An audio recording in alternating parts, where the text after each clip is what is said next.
Hi hello guys, welcome back to my channel.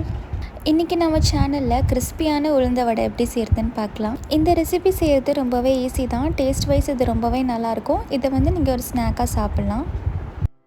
இப்போ வாங்க இதை எப்படி செய்கிறதுன்னு பார்க்கலாம். ஒரு சின்ன கிளாஸ் அளவுக்கு உளுந்து சேர்த்துக்கோங்க. இந்த ஒரு கிளாஸ் அளவுக்கு ஒரு 6-7 வடை வரும். உங்களுக்கு அதிகமாக வேணும்னா இன்னும் கொஞ்சம் எக்ஸ்ட்ராவாக உளுந்து சேர்த்துக்கலாம். இப்போ ஒரு கிளாஸ் தண்ணி சேர்த்துட்டு இதை நல்லா வாஷ் பண்ணிக்கோங்க.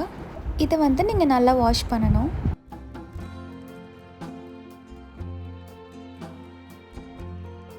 இப்போ இந்த தண்ணியை வடிகட்டிட்டு இன்னும் ஒரு கிளாஸ் தண்ணி சேர்த்துட்டு நல்லா கழுவி எடுத்துக்கோங்க. அவ்வளோதான், நம்ம 2 வாட்டி கழுவி எடுத்தாச்சு. இப்போ நெக்ஸ்ட் டைம் ஒரு கிளாஸ் தண்ணி ஆட் பண்ணிவிட்டு இதை நம்ம ஊற வைக்கணும். இதை ஒரு 3 hours ஊற வச்சுருங்க. அப்போ தான் வடை நல்லா கிறிஸ்பியாக வரும். இப்போ ஒரு 3 மணி நேரம் நல்லா ஊறிருக்கு. இப்போ இதை நம்ம அரைச்சி எடுத்துக்கலாம்.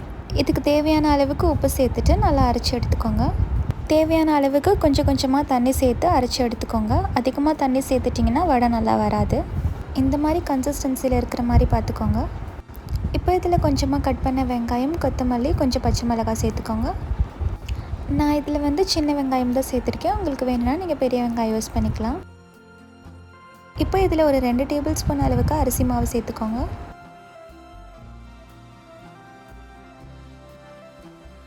இப்போ இது எல்லாத்தையும் சேர்த்துட்டு நல்லா கை வச்சு பிசைஞ்சுக்கோங்க. உங்களுக்கு வேணும்னா இதில் கொஞ்சமாக கட் பண்ண இஞ்சி, கொஞ்சம் மிளகு சேர்த்துக்கலாம். ஃப்ளேவர் நல்லாயிருக்கும்.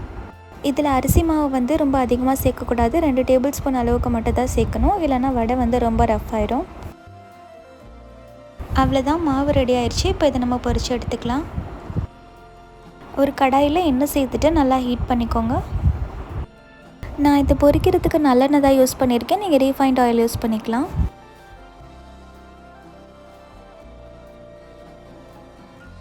எண்ணெய் நல்லா காஞ்சோன்னா இந்த மாதிரி வடையை ஷேப் பண்ணிவிட்டு ஒன்று போட்டு பொரித்து எடுத்துக்கோங்க.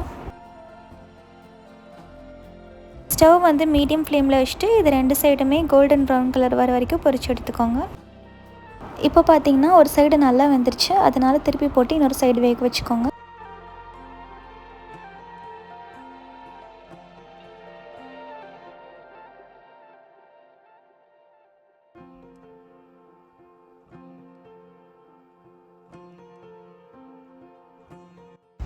அவ்வளோதான், இது 2 பக்கமும் நல்லா கிறிஸ்பியாக வெந்துருச்சு. இதை நம்ம வெளியே எடுத்துடலாம்.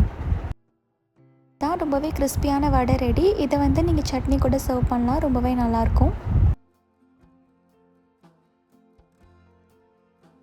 நீங்களும் இந்த ரெசிபியை ட்ரை பண்ணி பாருங்கள். உங்களுக்கு இந்த வீடியோ பிடிச்சிருந்தா லைக் பண்ணுங்கள், ஷேர் பண்ணுங்கள், சப்ஸ்கிரைப் பண்ணுங்கள்.